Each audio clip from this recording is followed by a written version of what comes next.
Hello and welcome to the Project Hope podcast for families and friends with a loved one in a group of high demand, high control. I am your host, Jennifer.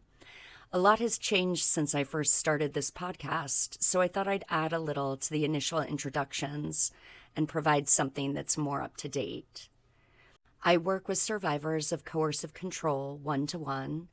I also consult with families, and I offer education to the public around such topics. For the full scope of what I offer and also my credentials, you're welcome to check out my website, jennifer-french.com. I have a master's in the psychology of coercive control, and as of August 2024, I've been accepted into a PhD program called Psychology, Policy, and Law, and I'll have a specialty in either criminal behavior or forensic victimology.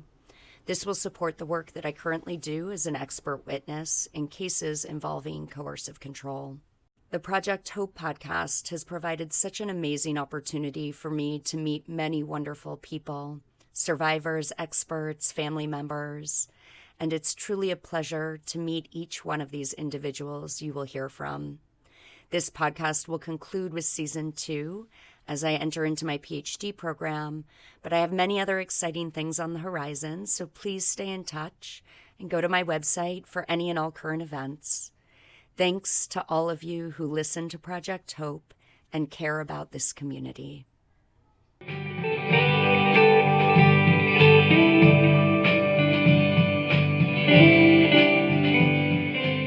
What a refreshing delight to have come into contact with Jen Kiaba and to have had this honor to receive her story, insights, and clarity. Jen is an artist and educator who grew up in the infamous Unification Church, a religious group referred to by popular media as the Moonies, and a primary example of a cult.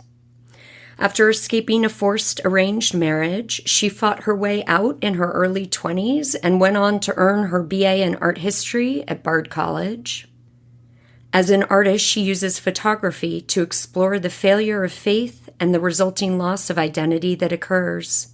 Her work has been exhibited internationally, was a third-place winner of the Julia Margaret Cameron Award, and a top 200 finalist in critical mass, and an honorable mention in the 13th Pollux Award.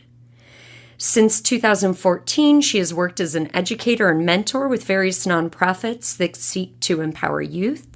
She also writes and speaks about art, healing, and their intersection. If you hop onto Jen's Instagram account, you will see her incredible art and writing. For me, I found her images haunting, raw, stunning, otherworldly almost, ethereal and so deeply accessible.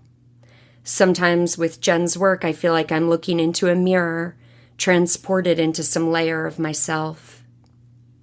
All links to Jen's website, jenkiaba.com, and her social media information are included in the Project Hope podcast notes. And it's likely appropriate to provide a trigger warning regarding discussions that Jen and I have around spiritual abuse and some other references to abuse as well.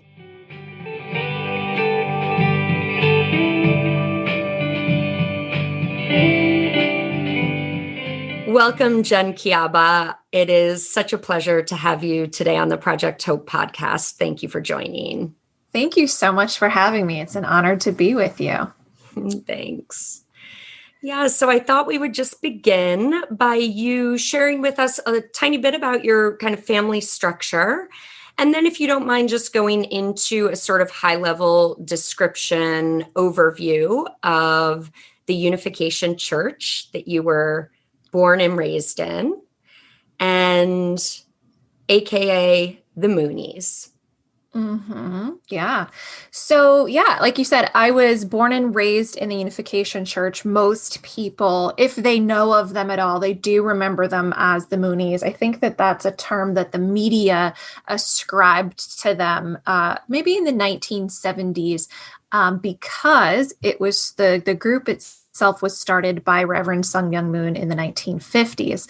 So I'm the oldest of 5 children that were born and raised in, and my parents didn't know each other before they were matched by Reverend Moon. So I think they were matched in 1979. And to paint a little bit of a picture of it, they were in the New Yorker Hotel ballroom. The New Yorker Hotel was owned by the Unification Church for many years. It may still be. And so they would have been in this very crowded ballroom with the men on one side and the women on the other. They called each other brother and sister. And Moon would have been at the front of the room and would be literally pointing at one person and then another. And that is how people were matched. So that basically meant that they were engaged. And it was actually considered somewhat rare for 2 Westerners to be matched together. Moon was very much about interracial marriage because he felt that that was a way to promote peace in the world. And so I think both of my parents were disappointed to be married not only to another Westerner, but another American, because Moon didn't have very good things to say about Americans. And so I think that they both felt like it was somewhat of like a failing on their part that they received this matching. But then they were married in 1982 in a mass wedding in Madison Square Garden, which is right across 8th Avenue from the New Yorker Hotel. And I think that the images from that particular wedding are what most people remember when they think of the Unification Church. Yes. So it gives people maybe a slightly different view of where the Unification Church came from. It was originally just a very small group in the 1950s. Korea itself experienced a lot of Christian missionaries coming into the country. And so I think that there were many different small religious groups that were mixing sort of the ancestral shamanism with different versions of Christianity. And so Moon, when he was a child, his family converted to Christianity. I believe they might have been Confucian beforehand, but I could be wrong.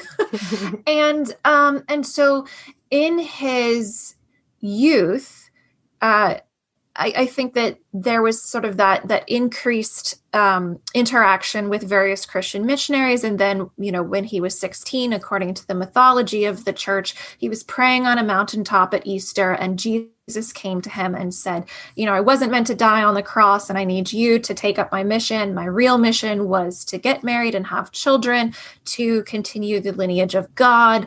And revealed to Moon that his job was to become the second coming of Christ, and that the fall of man was really a sexual sin between the archangel Lucifer and Eve, and then Eve with Adam, and that sexual sin engrafted humanity onto Satan's lineage. And so it was through Jesus potentially having a family, but now Moon having a family, humanity would be re-engrafted onto God's original lineage. And so Wow. I think there were a lot of messianic groups. You could even say messianic cults in Korea in the 1950s and maybe even the 40s. And so Moon was involved with a number of these groups before starting his own. So even in church history, we're taught that he participated in this group called the Inside the Belly Church, where the female leader, her stomach would like move, maybe when they were in like ecstatic worship or things like that. And so it was like she was going to give birth to the new Messiah. And I don't know if it was that group or other groups that participated in ritual sex, where the leader acting as like a priest or priestess would then channel like the God figure and have sex with their followers as sort of this womb cleansing. But eventually Moon did take that idea of womb cleansing and created the concept of pikarun or womb cleansing in his church in the 50s, which got him arrested. So I love it when the history of the leader begins with the criminality. Yeah. Yeah, I mean, we weren't taught anything about that particular part of the history in terms of the ritual sex or the womb cleansing growing up, but we were taught that, Satan recognized that Moon was preaching the truth, and therefore, the church members and Moon specifically were persecuted, and so he was sent to Hungnam prison, and then he was sent to various other prisons because, he was basically being targeted, but really, I think it had to do with these sexual practices. He was arrested on charges of bigamy and I think disturbing the peace, but there are documents that do connect him to this ritual sex with his followers, or at least his female followers. And allegedly there were like orgies and all kinds of interesting things that were I had actually never come across that information until, speaking with you. So I found that very interesting. I never found any of that information out until I left the church. But it's interesting because the church itself is very good at self-archiving. And so in the years that have lapsed since I left, I've read members' testimonies about this womb cleansing practice that speculate on it, that say it could be true, maybe it's not, but that, Moon had even said things along the lines of like, I've never misused my sexual organ. And members have said that doesn't necessarily mean that he did or didn't have sex with his followers. It just means that if he did, it was not wrong. So it's always interesting to see like the mental gymnastics that people go through to justify these actions. Again, if Moon was just like, hey, there's going to be ritual sex in this group and everybody's going to be aware of it, and you can participate or not, like that's one thing, but to have it be secretive and to lie about it and then people not realize that they're involved in this organization that's committing these kinds of practices that maybe they don't want to be affiliated with, I look at that as being a little problematic. Right. Right. It's that phenomenon where what you sign up for initially is actually what's happening or what the expectation is on the part of that individual. Right. Exactly. And so to kind of go along the timeline of the Unification Church, Moon initially came to the United States, I think in the 1960s, or sent emissaries to start recruiting. And I think that it quickly became clear that the culture of the United States was not going to be very amenable to ritual sex. And so I think that the recruitment process was not really going well until about the 70s. And that's when like the Berkeley recruitment started up pretty heavily. And they tried to copy that model on the East Coast as well, to maybe lesser success. And nobody talked about that at all. And in fact, I think by that point, the practice may have stopped. Whether it was still going on in the inner circles of the group or in Korea, I don't know. But certainly my mother, my father, their generation knew nothing about this. And so when revelations started coming out later that Moon had illegitimate children or may have engaged in this womb cleansing practice, I think that it was very shocking for some people, caused some people to leave and other people to double down and be like, no, that's absolutely not true, or to justify it. Isn't that hard? Because, right, when you've so bought in, then in the face of that, you really do have to make that black and white decision around if you're going to double down, because otherwise you're losing your whole world. So then you do have to double down. Yeah, exactly. There's definitely that sunk cost situation where I think by the time some of these allegations really became public, people had dedicated 20 or 30 years of their life. Yes. And because of the way that many high demand groups recruit, these members were so cut off from their family and friends. They'd been really taught that this is like the outside world, the satanic world. These people will try to influence you, that I think many of them had a very difficult time even thinking about leaving. because, they were financially dependent on the group. They were dependent on the group for the sense of identity, sense of community, and they had broken or lost ties with so many people outside. So it's a really tragic thing. And I think that's one of the things that I find so frustrating about, there are many things I find frustrated about the Unification Church, but when I think about my family structure and the history of the church, kind of like what you were saying, I don't think that my parents would have joined if they had been given the full truth up front. Like, most recruits were joining what was essentially a front group, what they thought was going to be a college group, a student group, a community organization, not a high demand group that they would have to dedicate their entire lives to. Yeah. And certainly not one with a history that, maybe morally they wouldn't agree with. And I love that you referred to it as the sunk cost phenomenon, because I've actually come across that more in terms of kind of life skill management, right? Like you're committing to reading a book, you start that book, you're not into it, but there's something in us that goes, I started the book, I just have to finish it, right? Instead of just stopping reading the book and spending your time on something that actually works and is of value to you. And it really applies in this whole phenomenon. So I've never quite put that together. It is that phenomenon. Yeah, absolutely. I think that I experienced it too, maybe not necessarily in terms of my own personal cult involvement, because I was unaware that I was raised in a cult for many years, but there were various missions that we had to go on, and the church loves numerology. And so there would be this idea of committing yourself to something for 40 days or 21 days or however long. Yeah. And so it's like, if you had decided you were going to do a 40-day condition, that was the terminology, is like a condition, where you were going to pray for X amount of time or whatever it was that you were going to do, or go fundraising for 40 days. If at some point you realize this is a lot of bullshit and I shouldn't be doing it, but you've already invested 21 days or 30 days, I think that sunk cost phenomenon does keep you committed to things that are not in your best interest in that regard as well. Yeah, absolutely. Yeah. So do you mind sharing with us a little bit about,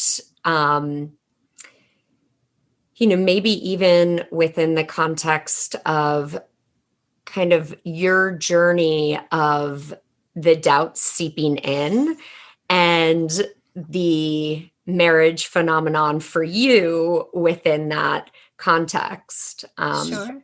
Yeah, I'd love to hear actually a little bit too about, because it sounds like at different points for you, naturally you were maybe having feelings for other people or men, and then just kind of the restrictions around that. And if you don't mind sort of describing, because I always find it so fascinating in groups where you feel like there's community, and so there's connection, and that beauty of community that we all desire, that's a core need for all of us. And then in certain groups, there are such restrictions on even one's own feelings or those connections and relationships. And often there's even a hierarchy so that people literally are unable to connect with one another if you're on a different level. Yeah, there's so much that you brought up that I want to kind of highlight. And so I'll sort of start at the last piece first in terms of interpersonal relationships, because I think that it helps color my story a little bit better. And so, yeah, in the group, there was this intense sense of connection because we were, quote, the chosen people, and as second generation, we were considered to be the first people that were born without original sin of God's lineage. So we were called blessed children if you were born in. And if you were like a young person who had been brought into the church but not born in, you were called a Jacob's child. So already we had like a hierarchy or a caste system within young people. And because Moon believed that the fall of man was a sexual sin, any kind of sexual development, any kind of sexual feeling was evil. So we were supposed to have completely platonic relationships with everybody. And so there was no flirting, no dating, nothing like that. Marriages were arranged. And so essentially you were supposed to be this like non-sexual being until suddenly, a spouse is chosen for you by Reverend Moon. And then you have to turn it on and, have a healthy conjugal relationship, which is a loaded thing in and of itself. And we could go on about the trauma that purity culture engenders within people, even just heterosexual people, not even going into what it does to the LGBTQ community. But then I think that another layer of it is that because of the hierarchical structure of the church, even friendships were sort of suspicious. They were called horizontal relationships. And so we were often told that you shouldn't have a strong focus on horizontal relationships. You should focus on your vertical relationships, which meant whoever was in the hierarchy above you, they were called your central figure. And ultimately, the chain of command is supposed to go up to God. So when people are talking about like your vertical relationships, you're supposed to really be focusing yourself on God. And so it makes interpersonal relating very difficult.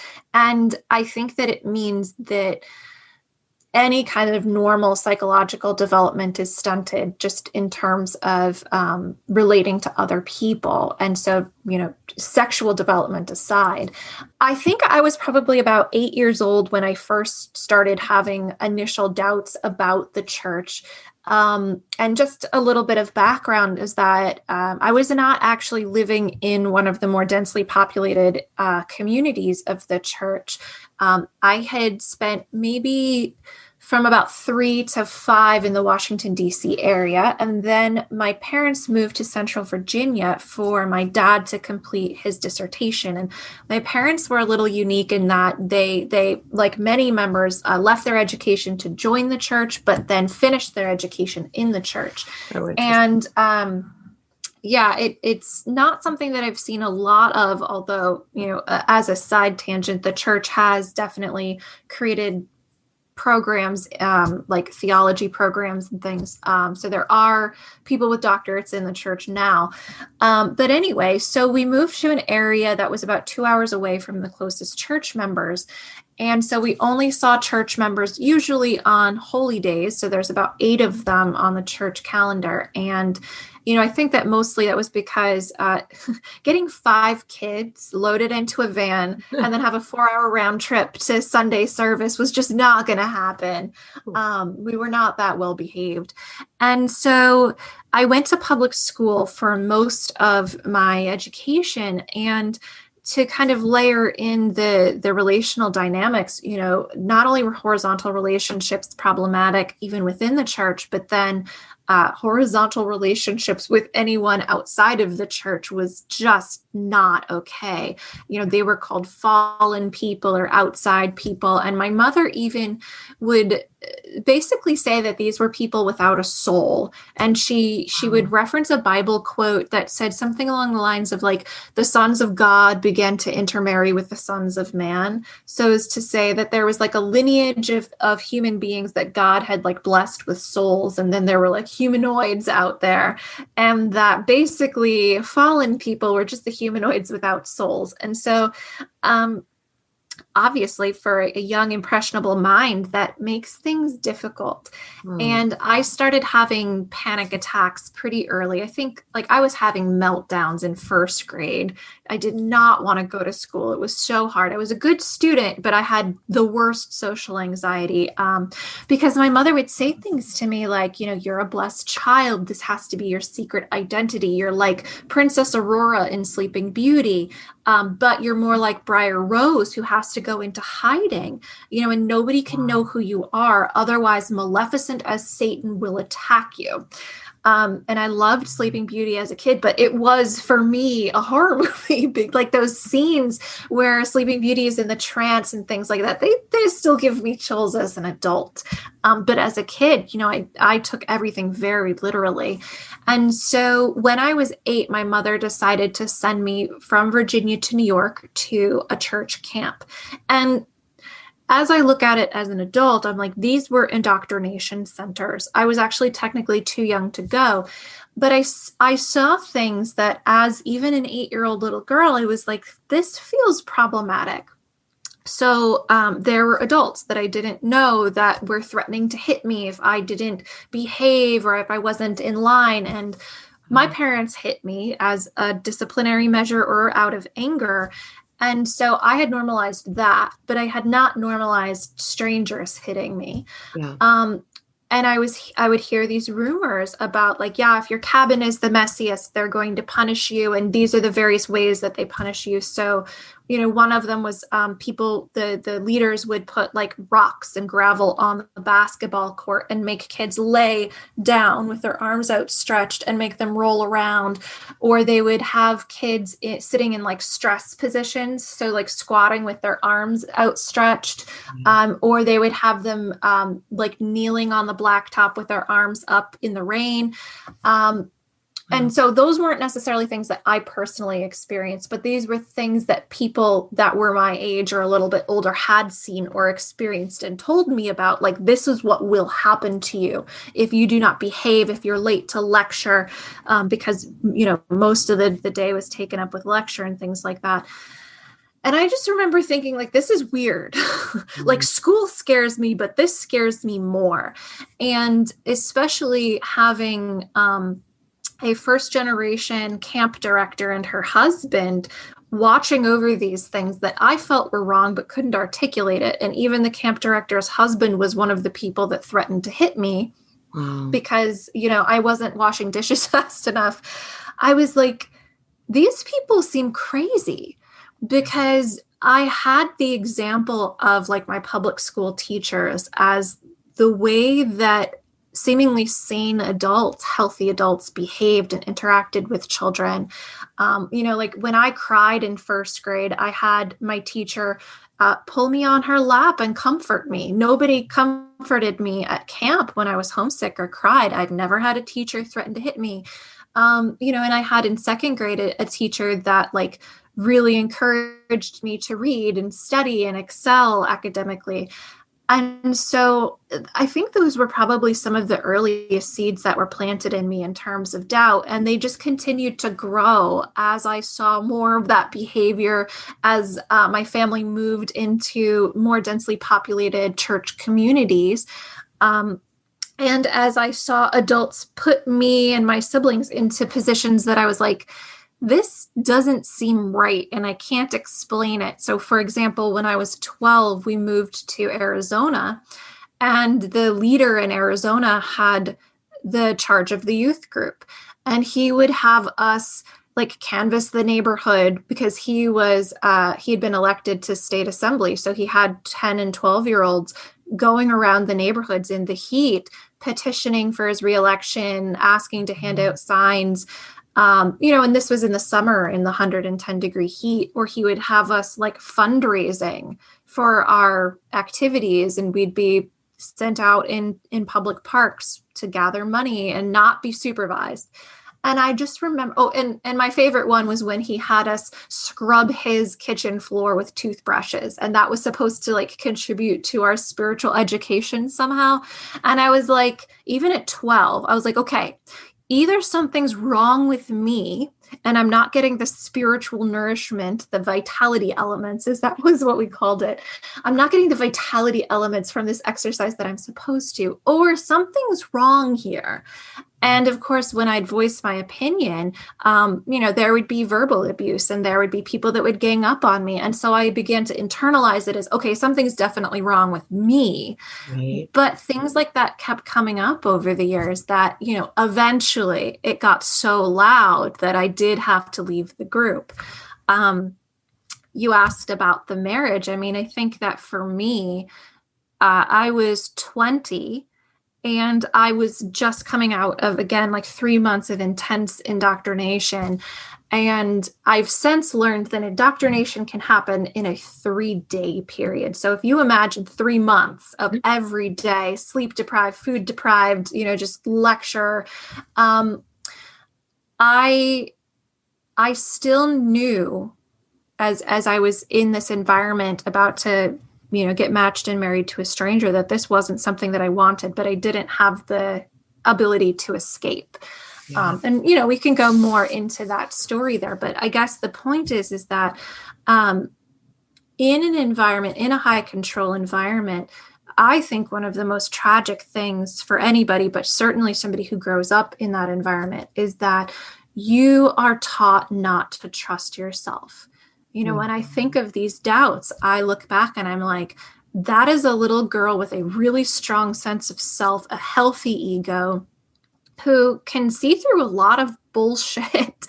Wow. And yet, I was abused into thinking that it was my fault that I wasn't having these spiritual experiences, that I didn't believe, and that I was a bad person.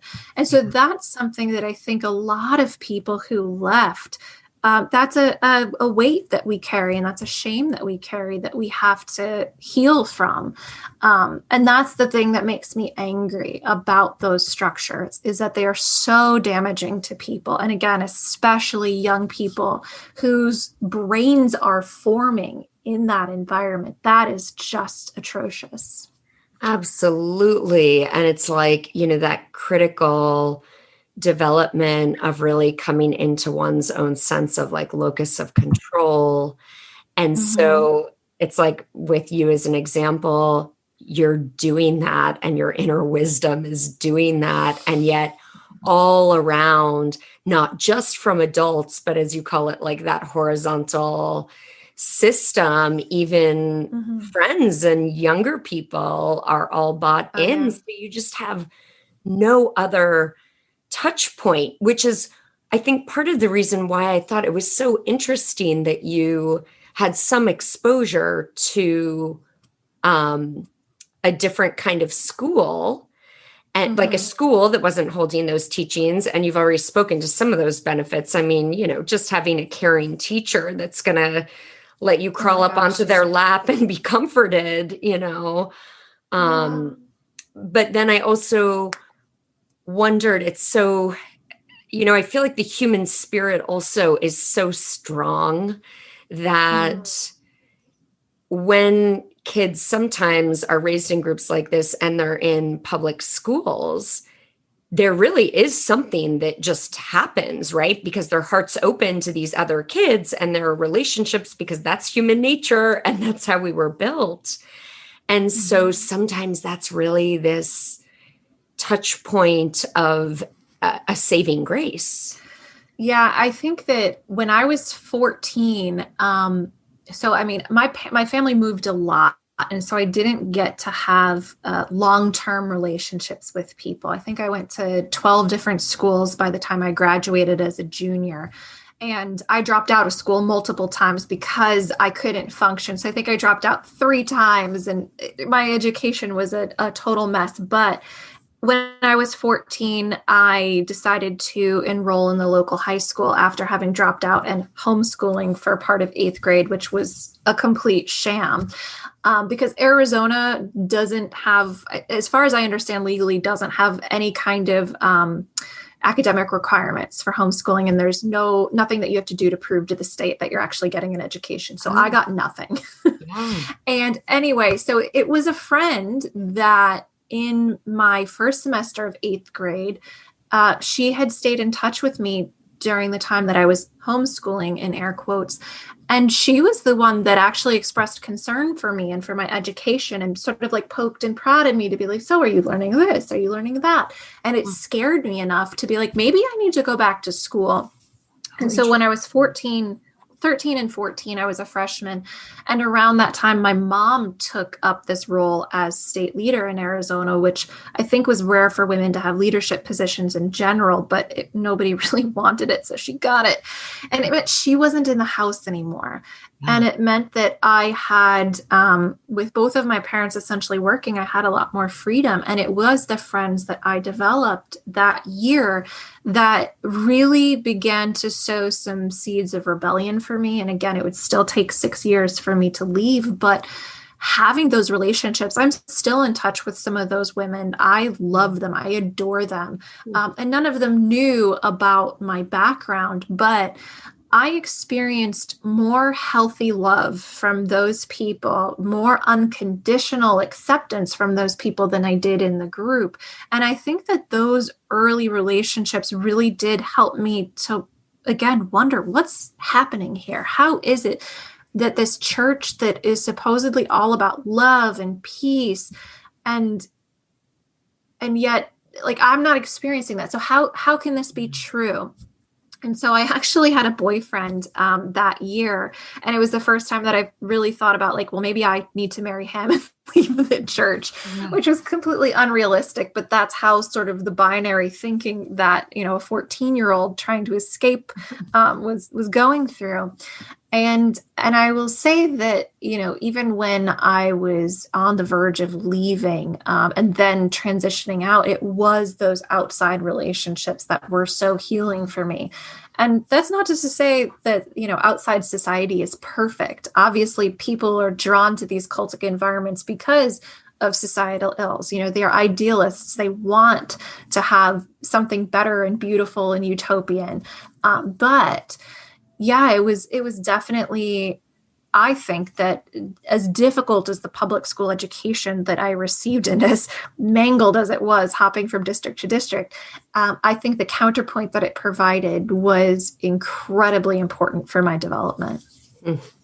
So interesting. Yeah. What a gift.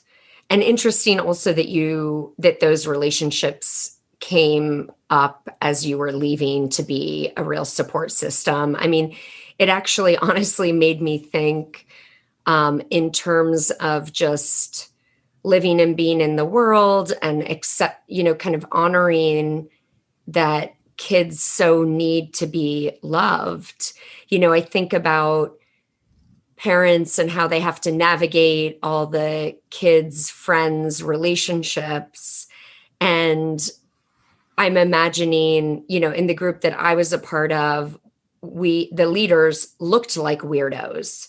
I mean, we were wearing full black collars and crosses around our necks.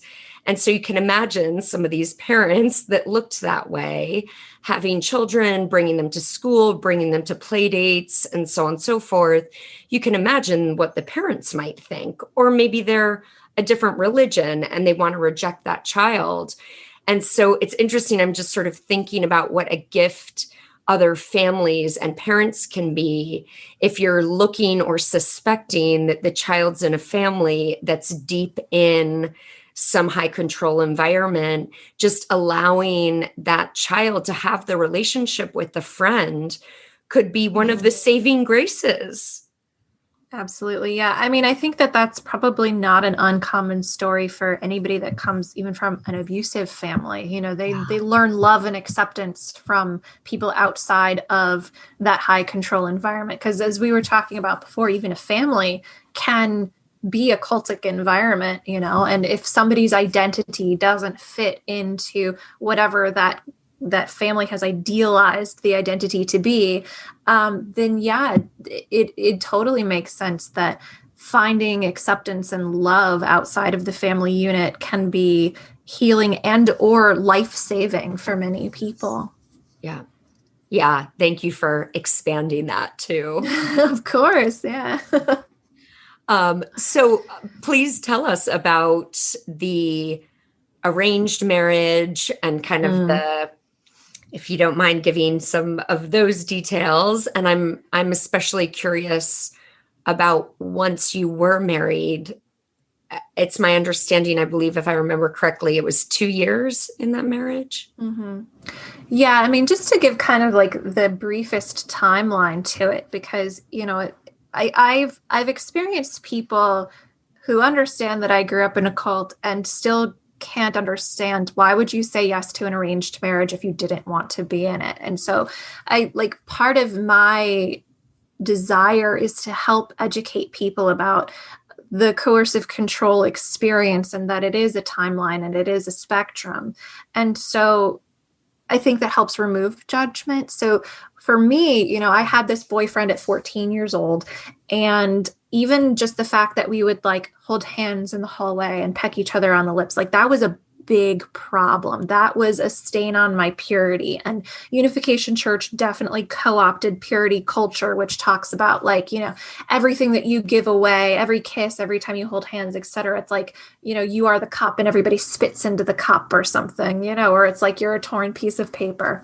And so from a very young age, as I'm exploring my own healthy sexual development, I'm also carrying that purity culture shame and trauma. I am delighted to offer you Pure Haven products.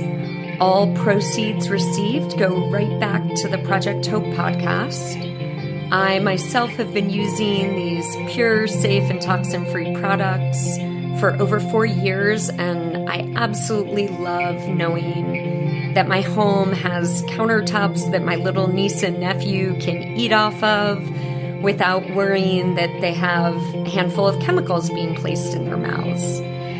The cleaning products are some of my favorites. The glass and surface cleaners smell amazing as well.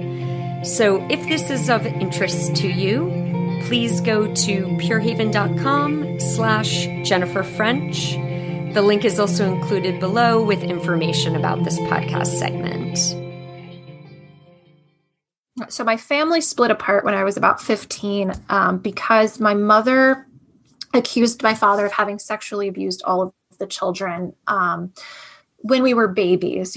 That's sort of how she explained away that none of us could remember it. But she'd also been socializing us to believe this from a very young age. I remember the first time she started planting seeds in my head was probably when I was about 8 years old again.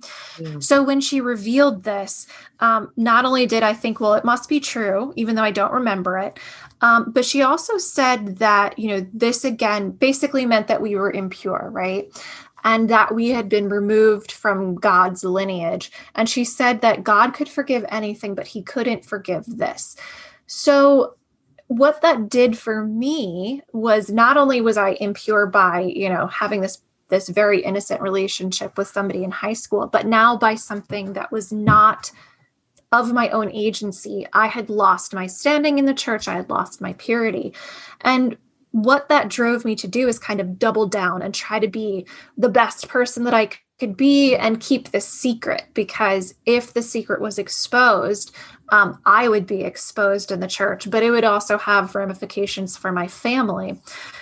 And so then Moon decided he wasn't going to match the second generation when I was 16. And I was living at a church boarding school. My mother had separated from my father, which was not uncommon. Families could get separated for missions all the time. And I think that cult leaders tend to try to sever nuclear bonds in families because it gives them more control. So again, not uncommon.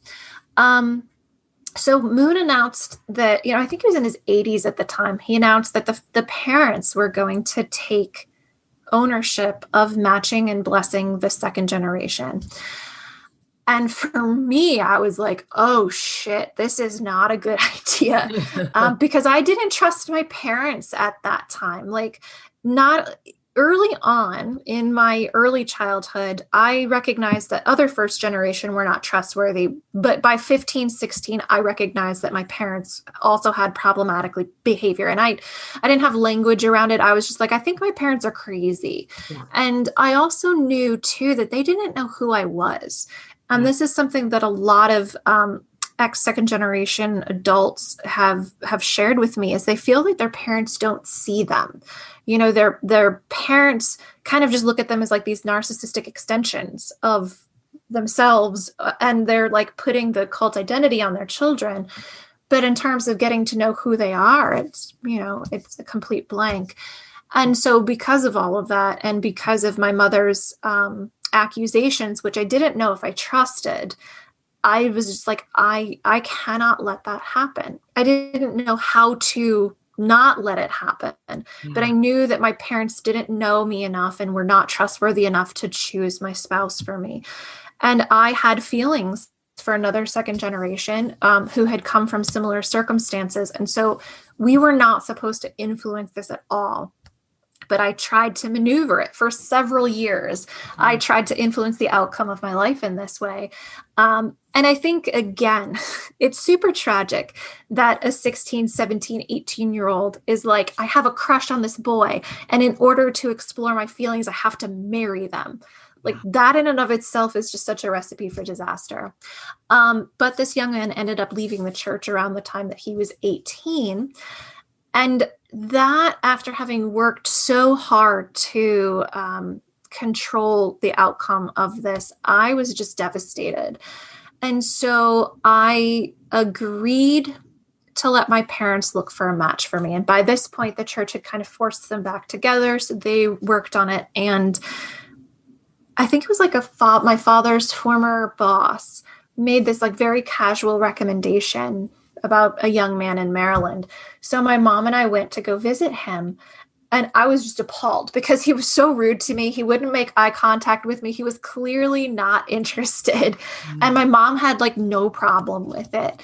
And so this young man and we communicated for about 6 months until one day he emailed me and he's like, so, what do you think about making this official? And I was just like, I cannot do this, And so I like went to my mother and I just begged her, I cannot marry this man. And my mother was like, well, you could break the matching, like presenting it as a choice. But like, obviously the subtext of it was that you're already this hugely flawed being. It was so hard to find a match for me anyway, because our family secret was not very well kept. So I was considered damaged goods. Plus, I think people knew about my former relationship, which was, this intense emotional relationship with this other young man. And so all of these things were this stain on my purity. But in my mind, it hadn't been this official thing. There had been like nothing signed, nothing announced. I was just under the impression that we were talking to each other. And so I felt like that was very manipulative of her to basically use this veiled threat. But I pushed forward to say, no, I'm not okay doing this. But again, if news got out that I'd been potentially even talking to this young man, then I would have been that much less eligible. And I think I was 18 or 19 by that time. And so just for, anybody that's listening, I felt like I was coming up against my eligibility expiration date. There were girls that were coming up to me being like, when are you going to join the ring club? And they'd flash their blessing signet ring on their right hands at me. Or they'd be like, you'd better hurry up because all the good ones are going to be gone. And so, it's this intense pressure. Your whole life is about, staying pure and then getting married and then having third generation, and nothing else mattered. And so again, like, I thought by 19, I was like, I have to leave the church. I had broken this matching. I went to my sister. I took her out to dinner at a diner, and she had already fallen. She had left the church, and I had seen the intense abuse that she had undergone. Like, my father would just like physically throttle her against a wall and things like that. She was always being threatened that he was going to kick her out, and she was trying to finish high school. So there was, the church pressure, and then there's the intense pressure of abuse in my family, that if you don't walk the straight and narrow, this is what's going to happen to you. I took her out to dinner and I admitted to her, like, I think I have to leave the church. And I think that she was kind of horrified. Like, she didn't believe in it, but I think that I seem to recall her being like, is that what you really want? Yeah. because she had suffered such intense abuse from the church community, from her family. She carried this weight of such self-hatred because she was now this fallen woman. Like there was this one other church member who said to my mother about my sister, "Your daughter has the spirit of a prostitute." And this was before my sister had lost her virginity. This was just because my sister had a crush on another guy. So again, this just highlights the intense psychological abuse. Wow. And when my mother got wind of the fact that I was thinking of straying, and I don't think my sister ratted me out, I think it was just my mother was like very attuned to me psychologically. Yeah. She put me through, again, another really intense series of indoctrination activities to the point where I ended up working for the second generation department, which is like a central organization in the church. So I was basically working for headquarters. The night that I arrived in New York City for this job, I realized I was going to be paid $100 a month. I'd been told that I was going to have like my own room in these dormitory facilities. And I found out that I was going to be sleeping on the floor of a missionary room, which was basically just this big empty room with a bunch of women sleeping on sleeping bags. And they'd be up at like ungodly hours of the morning. So my sleep was so broken that I actually started sneaking into my office to sleep under my desk. We were living off of rice and kimchi, and I would use like my $100 to sometimes buy pizza because I was hungry all of the time. And I had to be in my office at 6 a.m. and I was usually done by about 8. And I was compiling information on the second generation. So I was actually creating a database of us. So you can imagine it felt like I was working for Big Brother. You know, like, okay, so-and-so is born on this date. They're blessed to this person. That goes into Microsoft Access. So I just felt like I was being watched all the time. And I had begged my mother to let me come home. And she was like, "No, you need to let this be a condition, you know, give it 30 days or 3 months or something like that." So I think at like the end of 3 months, again, if we're talking about that sunk cost thing, like I kept just being like, okay, I can make it to this goal, right? Even though I'm like breaking down as I get there. So a few days before Christmas, I decided to come home for the holidays. So Christmas is celebrated in the church, but God's Day, which is January 1st, is like the highest holy day. So I decided to go home for Christmas and God's Day. And I think back on this and I'm like, okay, I took an Amtrak from New York City to upstate New York. It must have been while I was on the train that a memo went out from headquarters, because I arrived home less than, 2 hours later, or a little more than 2 hours later. And my mom sits me down in her bedroom with my father to tell me that it's been announced that Moon is now going to match the second generation again. And he's old, and this could be the last time that he ever does this. And, she kind of reinforced to me that like I was not a very eligible candidate. And so this might be my only opportunity to get married, to achieve the blessing, as we would say. And with 4 younger siblings, like I was supposed to set this example. And I was saying like, I don't know, Mom, I'm not ready, blah, blah, blah. She's like, look, it's just a matching. You'll be able to spend time getting to know each other. And it was sort of this veiled reference to the fact that like, I'd already said no before to somebody else. And then she looks at me and she goes, "If Jesus had told you that he had found your perfect spouse, what would you say to him? And now how much more than Jesus is Father," which is, we called Moon true father and father. And my mother had been sort of indoctrinating me on this idea that despite the fact that her marriage was incredibly abusive, and I'd seen many other very abusive family structures, that the blessing was this ideal relationship. Again, she'd use Sleeping Beauty when I was young and say things like, if Princess Aurora had just obeyed the fairies who were her central figures, in the hierarchy above her, she would have gotten everything that she wanted. She would have even been married to Prince Philip. But because she disobeyed the fairies, then Maleficent as Satan was able to invade.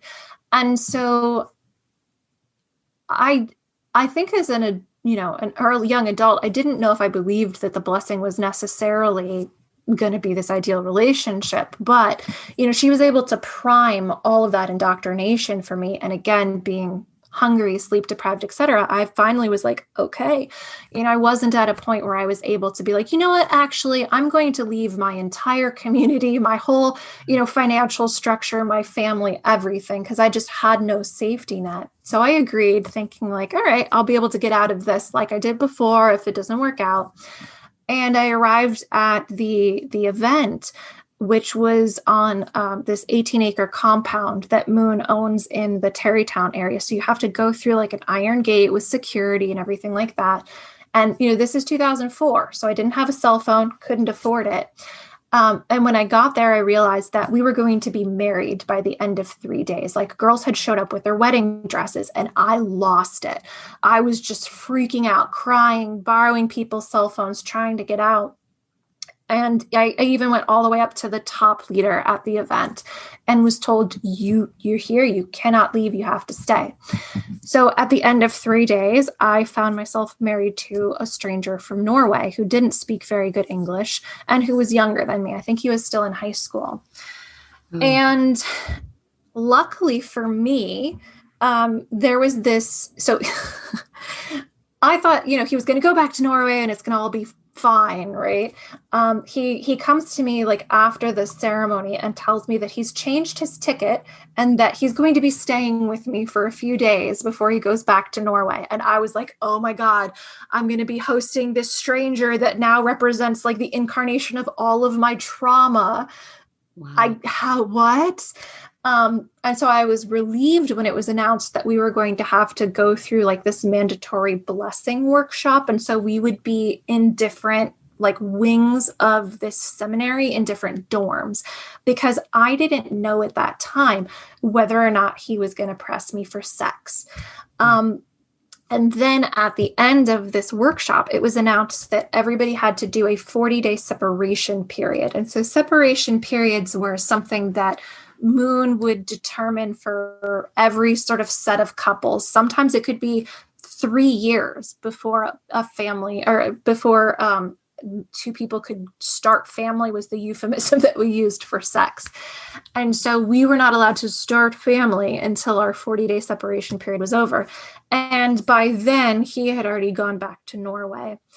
And so our relationship for the most part in those early days was over phone and email. Mm-hmm. And it was very difficult to communicate because, again, I think that there may have been cognitive difficulties anyway, but the English itself, like I didn't have a problem communicating with his other family members, but I really struggled to understand his English. So there was this barrier there. And I think there was just like a youthfulness barrier too.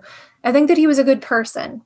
I think he meant well, but he triggered the bejesus out of me because like he found out that I went to a doctor's appointment and, had some tests done and didn't tell him about it.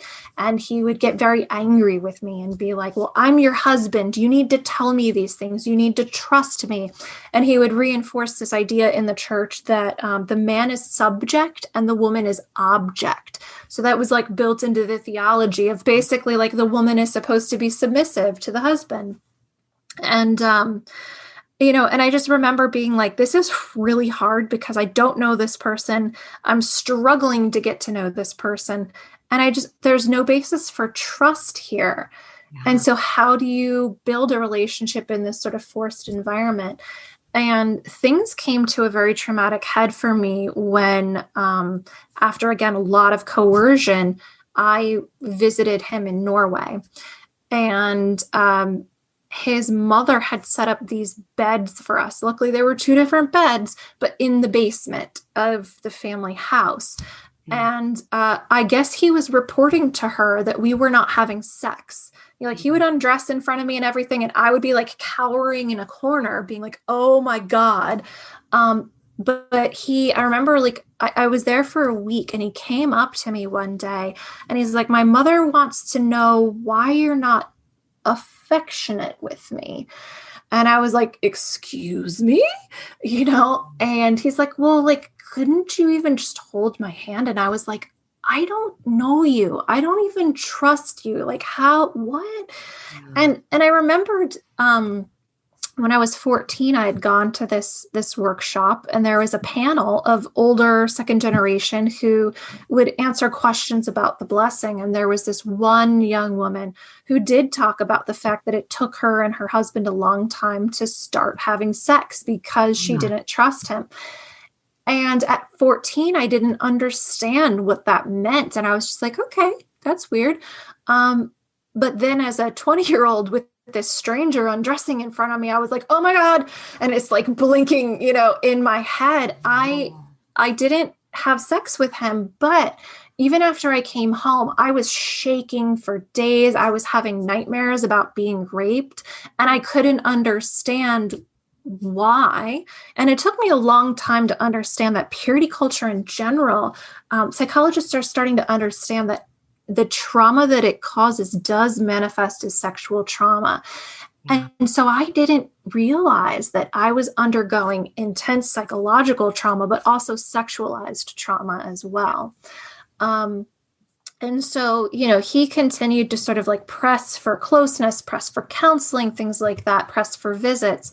And I will just say that it continued to violate my boundaries to the point where he came to visit me after both my parents and I said no. My mother had just gotten a diagnosis for cancer, and I was basically her primary caretaker. And the fact that he refused to acknowledge that that was not an okay thing for him to do, I was like, okay, you're here.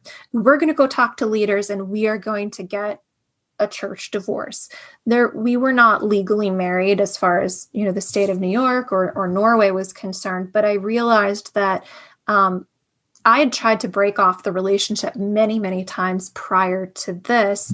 And I realized that without sort of this church, I don't want to say condoned, because the church does not condone divorce. It's called breaking the blessing. And it basically, that and falling are like the two cardinal sins.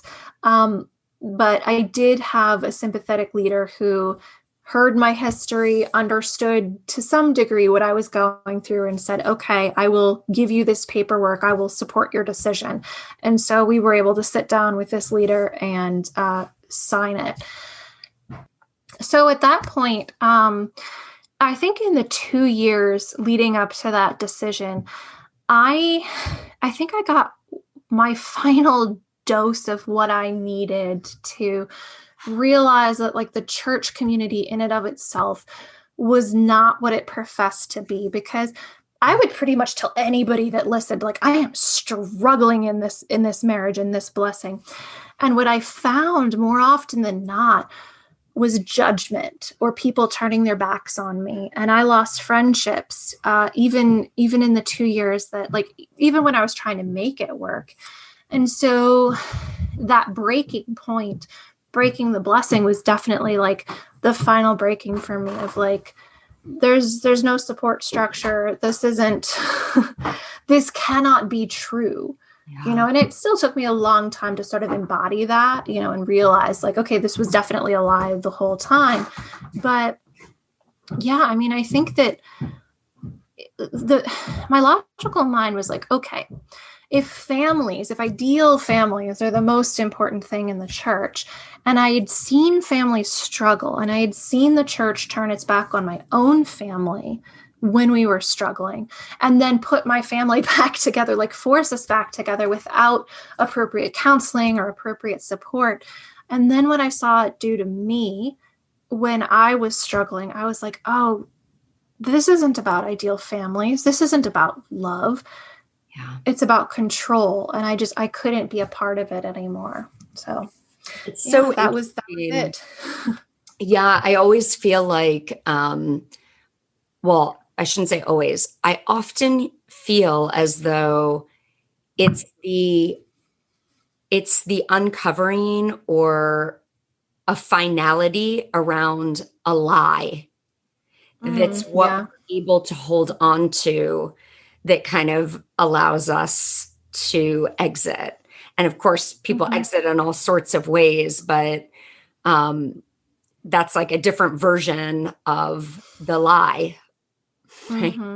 Yeah. And I think it took me some time outside of the group and then really doing research to be like, oh, Reverend Moon isn't who he says he is, because it was, a lot of stuff in the church was justified as like, oh, well, this is the failing of the church structure. This is the failing of the members.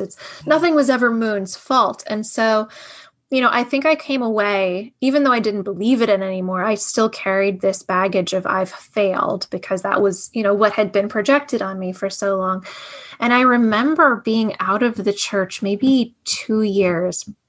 And the young man that I had had feelings for growing up in the church, he messaged me and said something along the lines of like, Reverend Moon's a con man, right? And I was like, but I also was like, yeah, I know. But, my body still had that reaction of like, you're not allowed to doubt. And so I do think that, even when you leave, I think that the leaving, it's a long process before the break. And it's still a long process afterwards too, to like disengage your mind again, especially if you grow up in that environment and your brain has been hardwired from a young age to believe these things. I think it's a process that requires a lot of gentleness, and none of us who've been in these environments are predisposed because of how we've been indoctrinated to be gentle with ourselves, but it's so important.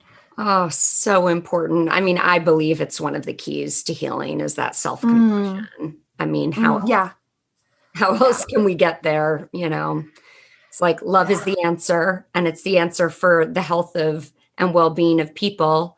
So it's obviously the answer for us with ourselves as well, Yeah. I mean, I think that it's so hard. Like self-love was a concept that I really struggled with for so long, and I'm still working on it because, we were taught to deny every manifestation of the self, every need, and so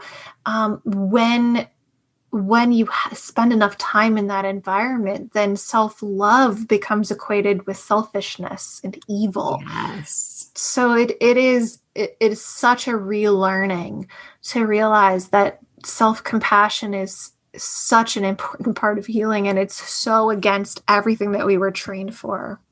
Yes. And it's interesting. I actually just recently came across the term floating. And apparently it's a term that's used for when we get out or leave, and that experience where it's sort of like mentally you float back into the whole mentality that you were in. Yeah. I mean, I can see that in myself. I know that probably contributes to cult hopping, but I didn't join any other groups after I left, but I know that I perpetuated a lot of that mental wiring in relationships when I got out of the church. Wow. Romantic relationships, work relationships, friendships. I like early on in many relationships, I believed that I had to be subservient, that I had to, bury my needs. Of course. And so, yeah, I mean, there's so much that I think contributes to that sort of floating experience, because you can definitely be vulnerable to abusers when you're in that state. And I think it can trigger a lot of bad old beliefs. It can trigger a lot of feelings of like, I'm evil and I'm bad and I failed and the outside world is everything that the group taught me. I had been taught that if I ever had an outside relationship, it would be a disaster. I would choose like the worst abuser or something. And that was not my experience. But I think that when I behaved inappropriately, when I used my cult training to interact with people and the results were not good, it would trigger those fears of like, I will choose poorly for myself. I will choose someone who will abuse me. And that's, really scary because again, you were trained to not trust yourself. And so when those fears come up, I think it just, you circle back on that. I'm not good enough and I can't trust myself. Yeah. So I think it interferes with the healing process. but I don't know how to circumvent that floating period either. It may just be something we all have to go through, and that is sort of a natural progression of leaving a high control group. I don't know. Yeah. And I think it's also part of the sorting process to have to encounter these life events that then trigger something that was of the past. It's like, that's the thing that's now in your face that you have to kind of critically look at and evaluate and go, wait, is this a belief that I now hold? Is it not? And really deconstructing that. Yeah, it's so hard, especially if, again, I keep referring to, like, if you were brought up in these groups, like, you are not taught critical thinking. And so I think that, I know some people actually took like critical thinking courses in school and whatnot, and that's really, really helpful to them, or taking philosophy classes can contribute. I didn't take those things. And so I think that it's been a longer process for me to develop those critical thinking skills to be able to do that sorting. Yes. And I can just say that from the couple conversations that you and I have had, it's very obvious to me that you've done so much healing work and that you really know yourself and have explored these dynamics. And I think, like, that's another aspect. So yes, the critical thinking is great, but if you don't have the psychological work and you're just doing the critical thinking, you'll probably get there. But again, it's sort of all of those things as a package is, of course, ideal. Yeah, I agree. And to your point, therapy is a wonderful thing. It's incredibly helpful, and it taught me concepts that, like, I never knew boundaries was a thing. I never knew my lack of boundaries when I left the group was a thing.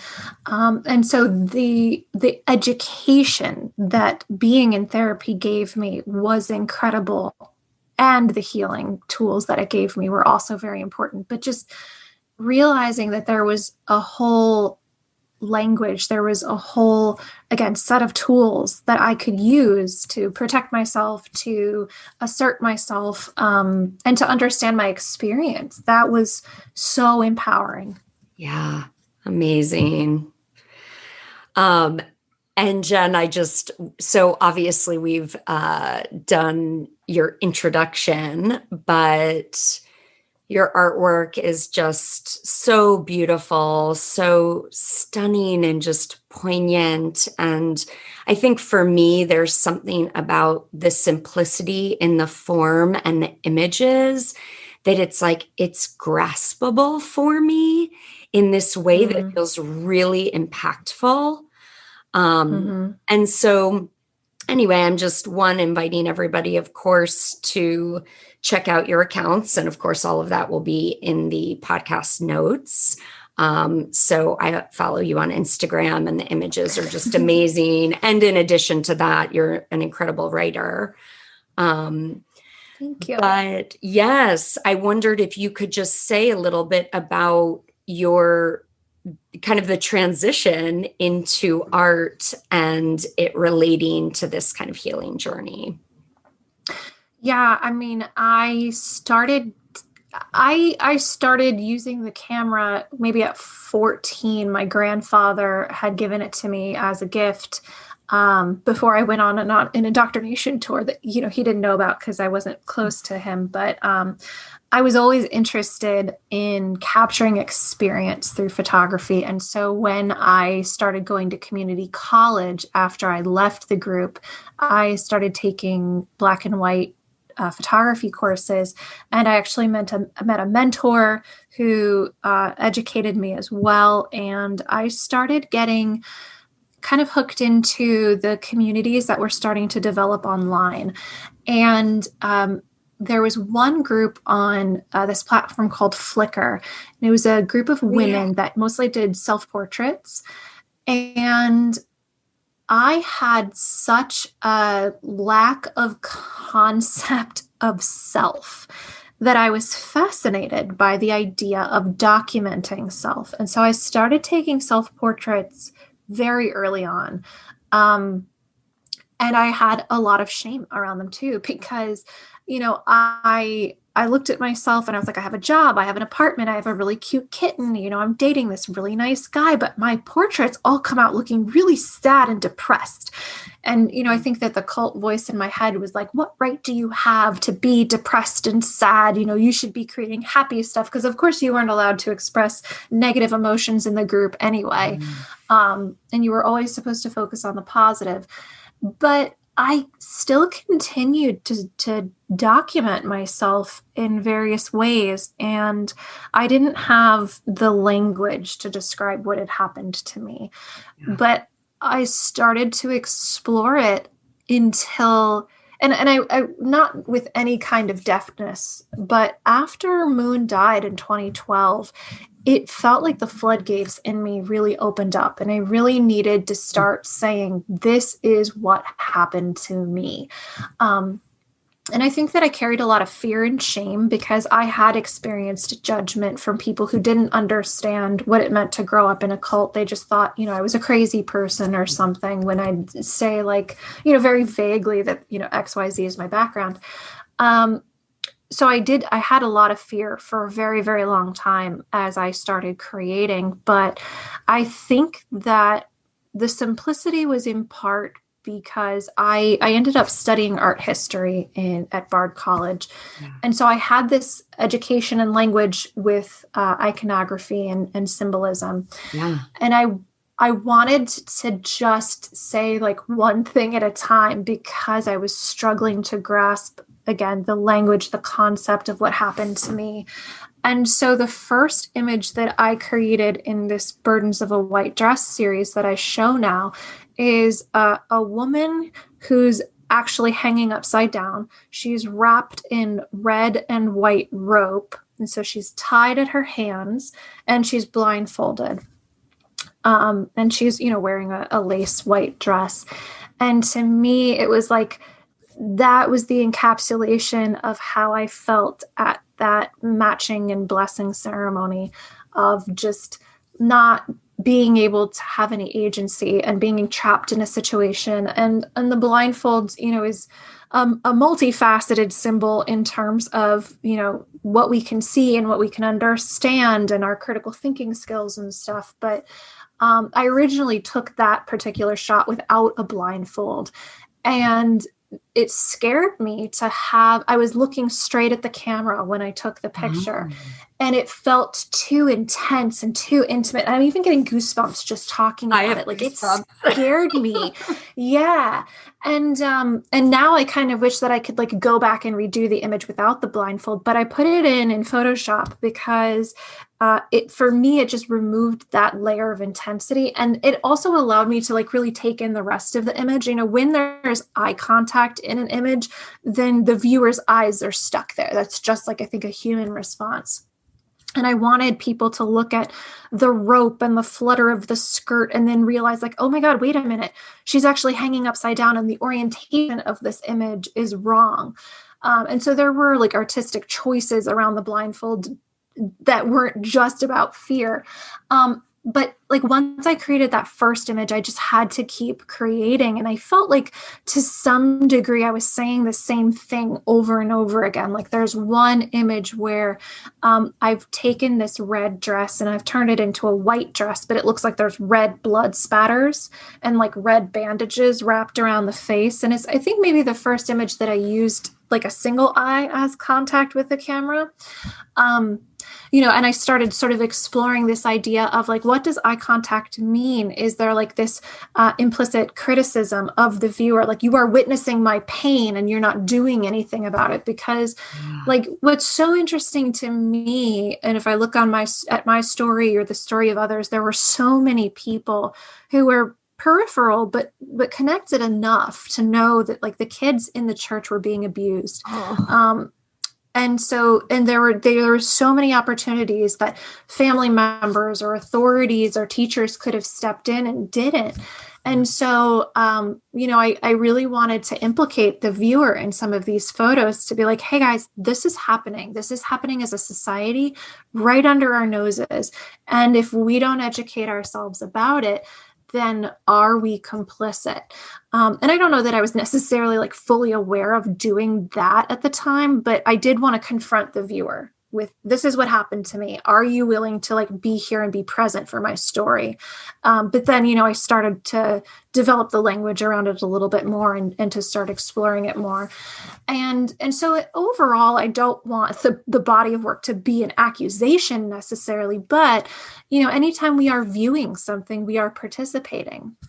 And so, there are certain organizations like Unchained at Last and the Resiliency Foundation that I work with to let them use my images, because places like the Unification Church, they utilize the laws in the United States to allow children to get married. Like, I was 20, but at my blessing ceremony, there were 16-year-olds getting married, and it's legal. It's legal in 46 states right now for children under the age of 18 to be married. And oftentimes parents will marry their children, or an abuser will marry a child so that the abuser doesn't face criminal charges for statutory rape.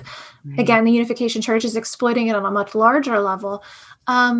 And so my intent with the work is to spark conversation around these things, to create a foundation for education, whether it's education about laws that need to be examined for child marriage, forced marriage, or coercive control and human trafficking, because these are all things that existed in the church. They were all things to some degree that I experienced.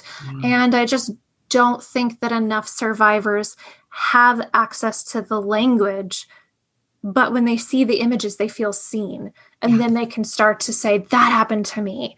And then, maybe if they read my work or something, they can start to say, I'm going to take these words and use them to describe my own experience, because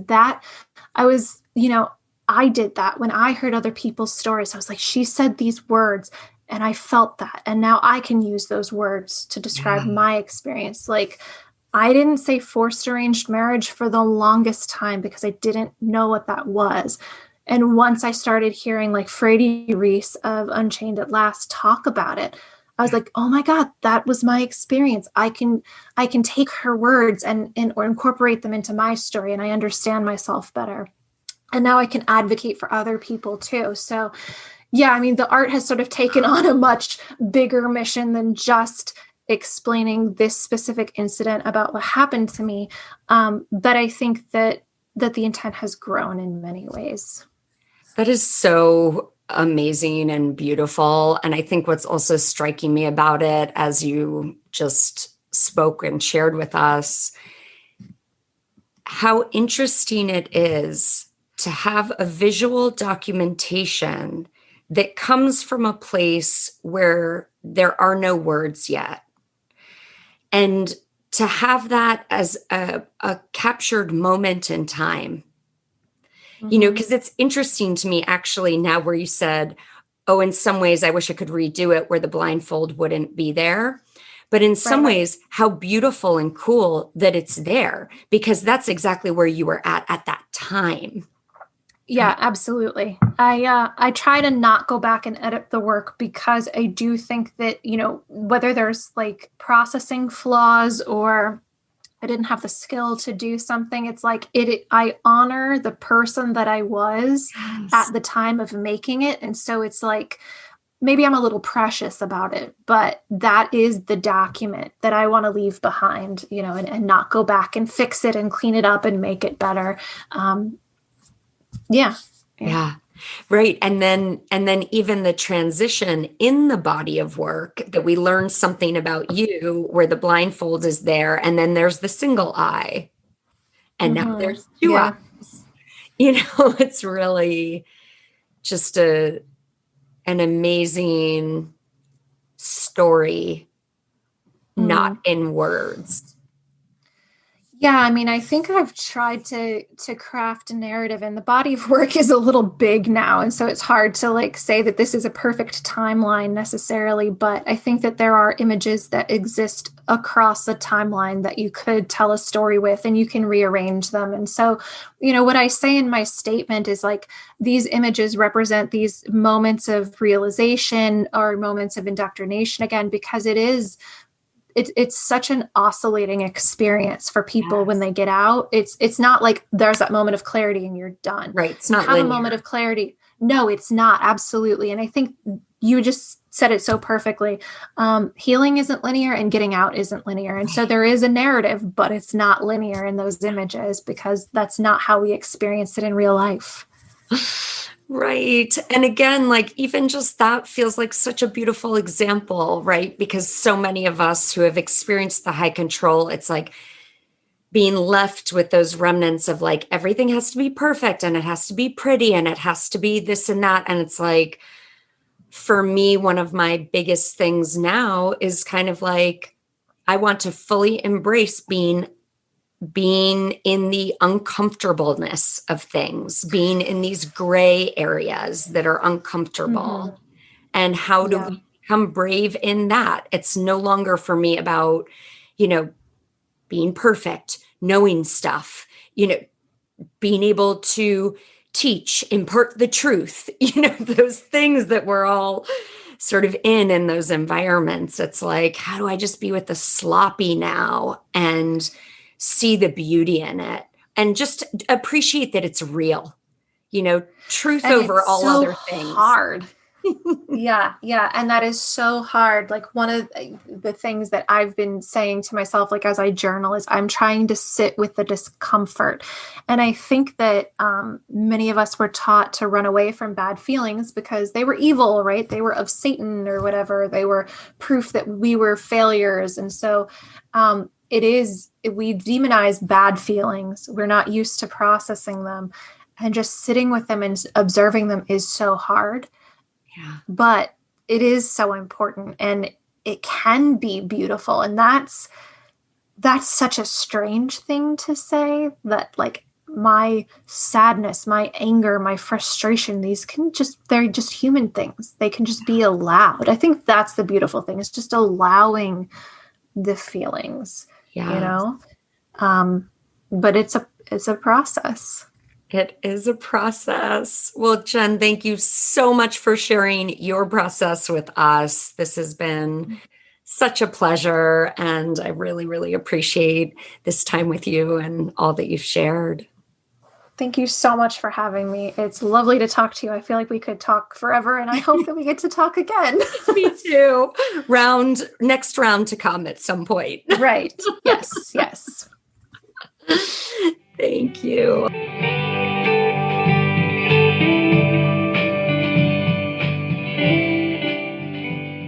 This is a bit of a different outro than some of you might expect. I wanted Jen's voice to be heard here. This is an excerpt taken from her blog, and I just felt that what I'm about to read is a process of discovery and sensing oneself that so many of us might relate to. And it's funny because it was after I created the intro and shared my experience of Jen's work, describing it as some sort of reflection into myself, that I discovered this story on her website. Of course, containing within it another woman expressing a similar experience. So here it is, her blog chapters, if I can call it that, titled Shedding an Identity and a Language, and also The Beginning of Healing. So in Jen's words, we begin with shedding an identity and a language. After being rejected by the community of my birth, I had a genuine fear of rejection from the outside world as well. I was so afraid of being judged for what had happened to me that for a long time I tried to pretend that I was normal and didn't tell anyone who I really was. No one would understand, I told myself. They would think I was weak, stupid, or both. Over the years, as I distanced myself from the church, I shed both the language and the identity that had been foisted upon me. But it still took much learning and healing before I had the capacity to express and understand my experience in verbal language. In the interim, I turned again to art. Although I tried journaling, painting, and poetry, the thing that felt the most radical was picking up a camera and turning the lens on myself. After all, growing up as I did, seeing myself for myself, had been forbidden. In that environment, who I was, how I felt, what I thought, and who I married was to be interpreted by the cult. In the beginning, I felt immense amounts of guilt when I photographed myself. The images always came out looking dark, sad, depressed. Who was I to be sad? The voice in my head would say. After all, I had escaped, gotten a cute apartment, a job that paid my rent. I'd even found a nice boyfriend. What did I have to be sad about? At the same time, the voice in my head accusing me of being vain in photographing myself, of trying to attract the wrong kind of attention. Sometimes it threatened me with the fear of retribution from the cult. I didn't realize that this was the voice of the religion in my head, still trying to keep me from experiencing myself. Despite that old voice, I kept taking pictures, and for a long time I hardly recognized myself in the images, but perhaps it was my way of trying to document my own existence for the first time. Even still, for many years, I felt as though I was circling around my truth. I didn't know how to say, "This is what happened to me," not verbally and not in my art. In fact, I didn't even have the capacity to acknowledge that I had been raised in a cult. That word was something that the church had taught me to believe was a false accusation levied against the church by the satanic outside world. I also didn't know that what I had experienced growing up was considered abuse. Then, in 2012, Reverend Moon died. Even after 5 years of being out of the group, his death caused something inside of me to crack open. With his death, I realized that I'd had another unacknowledged fear, that somehow Reverend Moon could still hurt me, even after my escape. But now the man who had controlled so much of mine and my family's lives could no longer hurt me. For the first time since I'd left, I realized that I was beginning to feel safe, and I needed to tell my story. Initially, I tried writing, but still didn't know how to explain what I had experienced. I tried penning essays that detailed my experiences and the reasons why I left the church, but I still didn't have the language to describe the trauma or the education to even truly understand what had happened to me. I didn't understand what coercive control or thought reform looked like, and had simply normalized them into my upbringing. Again, it was only with art that I felt like I could express my experience. At first, fear nearly overwhelmed me. How dare I thought. Then I realized that the voice was my old conditioning. I was still silencing myself long after the church was there to do it for me. But I wondered, if by remaining silent, was I also being complicit? And so I decided to speak in the only way I then knew how. Thus, my Burdens of a White Dress project was born. It is a series that now comprises over 60 images exploring the feminine experience of growing up in a high-demand group, as well as the intersections of purity culture, coercive control, and the sexual, mental, and emotional traumas that occur as a result. Most of the images are self-portraits, and they use red, black, and white as both a color scheme and the primary symbolism with which I explore these issues. For years, I struggled against shame and the internalized cult voice to make each image. Today, I can look back at both this project and the images that came before it and see that I wasn't just ashamed of taking photos of myself. I was ashamed of my entire story. But creating it was an important step in my healing. The beginning of healing. By using art, I was able to name the wound that I had no language for.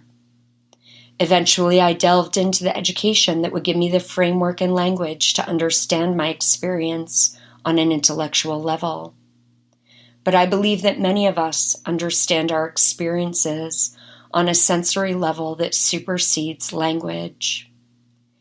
Creating the work gave me the tools I needed to begin writing more in depth about my story and to start speaking about it on social media and at conferences. I've also returned to poetry, creating blackout poetry with church literature as a reclamation effort. I wouldn't have been able to do any of this without having first allowed myself to explore my feelings and experiences through a more visual art medium first.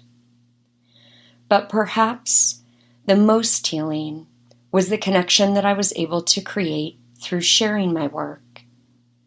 The first time I was so afraid I nearly blacked out in a panic. I was at an artist's workshop and slid my prints across the table to a woman who was sitting across from me. She looked at the images very quietly for a moment and then up at me with incredible sadness. These photos remind me of me. Then she told me her story, and a new kind of connection was forged.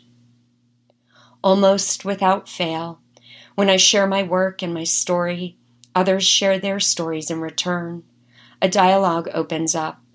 I begin to hear that in seeing my work, others find the strength to break through their fears, own their voice, or access the words with which they needed to share their stories.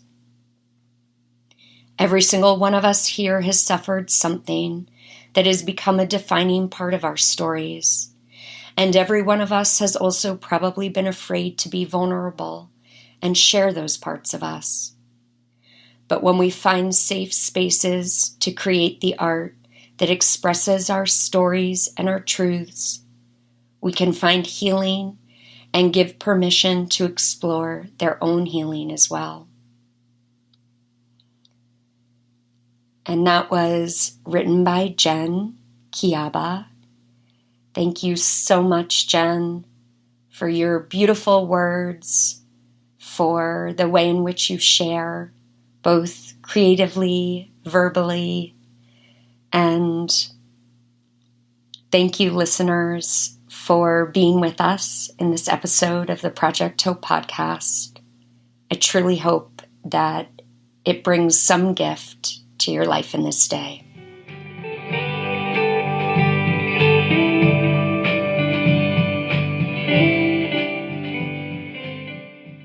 Thank you for listening to this episode of the Project Hope podcast. If you enjoyed it, please feel free to subscribe and comment. You can always get in touch with me at jennifer-french.com. And please let me know any specific topics of interest.